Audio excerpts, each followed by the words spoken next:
Hello guys, আসসালামু আলাইকুম। Welcome back to SSY ব্লগে। তোমরা সবাই কেমন আছো? আশা করি আলহামদুলিল্লাহ সবাই অনেক অনেক ভালো আছো। তোমরা তো জানো যে মনটা অনেকই খারাপ, অনেক খারাপ। আমার হাজবেন্ড আসার কথা ছিল কিন্তু ছুটির কারণে আসতে পারলো না। 1-1.5 মাস পরে আসবো, কিন্তু আমরা প্রত্যেকে আশা করেছিলাম যে আমার হাজবেন্ডই বাড়ি আসবে। সবাই আশা করেছিলাম। তো গাইস, এটাই, মন খারাপ করে আর কি করব, কিছু তো আর করার নাই। তো সব থেকে বড় কথা হয়েছে গাইস, বিয়ের 14 বছর হয়ে গেছে, হ্যাঁ ঠিক আছে। তো কি হয়েছে? এজন্য কি আল্লাহ কি কাউকে বলে দিছে যে কেউ আল্লাহ আমাদেরকে সন্তান দিবে না? আল্লাহ চাইলে 80 বছরের বৃদ্ধাকেও সন্তান দিতে পারে। আর মাত্র 25-26 বছর বয়স হয়েছে, এখনই কি আল্লাহর কাছে মানে শেষ জীবনের লাইফে সবকিছু, যে আর সন্তান হবে না, আর মা হব না, আর বাচ্চা হবে না? অনেকে না এরকমই একটু মন্তব্য করে যে আমাদের লাইফটা যেমন শেষ হয়ে গেছে, আমরা কোনোদিনও মা মা হব না, বাবা হব না। মানে মানুষের এই কথাগুলা না ভিতরে এরকম করে আঘাত করে, মানে মনের ভিতরে আঘাতটা, মানে কাউকে বলে বুঝাইতে পারবো না, এতটা আঘাত দেয় মানুষের কথাগুলা। তো সবসময় তো বলি যে আল্লাহ, পৃথিবীর মানুষ আমাকে কে কি বললো সেদিকে আমি কান মন দিব না। আল্লাহ, আমি তোমার কাছে বলবো, তোমার কাছে নামাজ পড়ে দোয়া করব যে আমার আল্লাহ আমাদের একদিন না একদিন আমার মনের আশা, আমার সন্তানের আশা পূরণ করবে।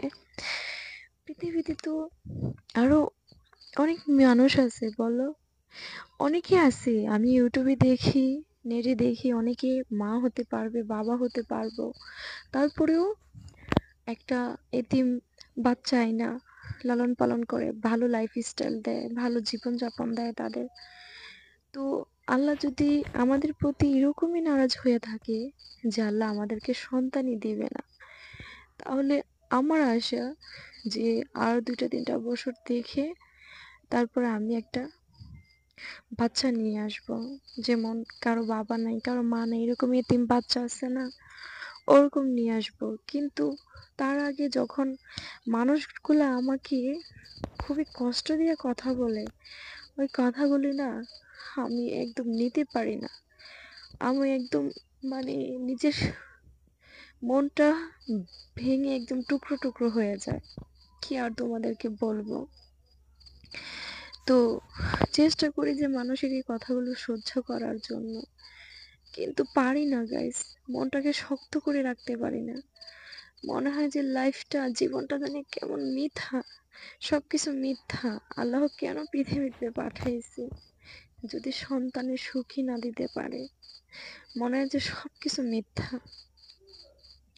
তো এটাই। আর কত মানুষ, মানে অনেকেই অনেকেই আগে পিছনে আমার গিবত করে। আমি আমি সহ্য করে থাকতে চেষ্টা করি গাইজ, যে আমার গিবত করুক, আমি ওদিকে কান দিব না, মন দিব না, আমি কিছু বলবো না। কিন্তু আল্লাহ পাক রাব্বুল আলামিন, যে আর মনে হয় যে মানে আমার সহ্য হয় না। আমার আমি মানে সাথে সাথে ওইটার দিয়ে দিই, আমার সহ্য হয় না। কেন বলো গাইস? কেন? আমার, দেখো না, আমার থেকে অভাগী পৃথিবীতে আর কে আছে বলো? আমি আজকে আমার আমার মনের মধ্যে আল্লাহ সব থেকে বড় একটা কষ্ট দিয়ে রাখছে যে আমি এখনো মা হতে পারিনি। প্রত্যেকে, অনেকের, কত আমার বিয়ের পরে, অনেক পরে বিয়ে হয়েছে, আমার বিয়ের তাদের দুইটা একটা বেবি হয়ে গেছে, তারা তাদের সংসার নিয়ে খুবই হ্যাপিলি জীবনযাপন করতেছে, খুবই হ্যাপি থাকতেছে, হাসি খুশি থাকতেছে। কিন্তু আমি যতটুকু আমার হাজবেন্ডকে নিয়ে হ্যাপি থাকি, ভালো থাকি, ভালো থাকতে চেষ্টা করি, তো কিন্তু আমি পারি না গাইস, বলো আমি পারি না। আমার একটা কষ্ট আমার সব সময় মনের মধ্যে থাকে যে আমার তো কোনো সন্তান নেই, আমার আগে পিছনে কেউ নাই, কেউ আমাকে মাইরা ফেলাইলো, আমাকে দেখার মতো কেউ নাই। কেউ নাই পৃথিবীতে। সন্তানই তো বাবা মার সবথেকে কাছের কেউ হয়। সুখে দুঃখে বাবা মার পাশে থাকে। আমার তো কেউ নাই, আমার হাজবেন্ডের তো কেউ নাই। তো গাইস, মানে কথাগুলো যখন আমার মনে পড়ে তখন তো আমি এমনিতেই শেষ হয়ে যাই, আমি কষ্ট পাই অনেক। কিন্তু কিছু মানুষ আছে আমার সেই কাটা জায়গায় লবণের ছিটা মারতে একটুও মানে মনের ইয়ে দেয় না, যে আমার কাটা ঘায়ে লবণের ছিটা ঠিকই দেয়, যাতে আমার একটু কাটা ঘায়েটায় একটু বেশি করে জ্বালা পড়া করে। কিন্তু আল্লাহ পাক রাব্বুল আলামিন এগুলার বিচারও একদিন করবে ওই হাসরের ময়দানে। আর সব থেকে বড় কথা হয়েছে কি গাইস জানো, আমি কারো গীবত বলতেও পছন্দ করি না, কেউ আমারটা বলুক সেটাও আমি সহ্য করতে পারি না। তো হাদিসে কোরআনে আছে যে কেউ যদি আমার গীবত করে, আল্লাহ পাক রাব্বুল আলামিন আমার জানা অজানা সবগুলা গুনাহ তাদের উপরে দিয়ে দেয়। তা আমার মা এই কথাটা আমারে সব সময় বলে যে মা তুমি সহ্য করবা, তুমি কারো উত্তর দিবা না, তোমার গীবত করতেছে তুমি তুমি বুঝে নিবা যে যে তোমার জানা অজানা যত গুণাগুলো আছে সবগুলা তারা তাদের উপরে নিয়ে যাইতেছে। কিন্তু গাইস, সহ্য তো হয় না বলো, সহ্য তো করতে পারি না। মানুষের এই কূটনীতি, কুকথা, এটা সেটা, এগুলো তো সহ্য হয় না। তখনই তো মনে হয় যে পৃথিবীতে আল্লাহ কেন পাঠাইছে, কেন আসছি এই পৃথিবীতে এত কষ্ট নিয়া, এত দুঃখ নিয়া, কেন এই পৃথিবীতে জীবনযাপন করি বলো।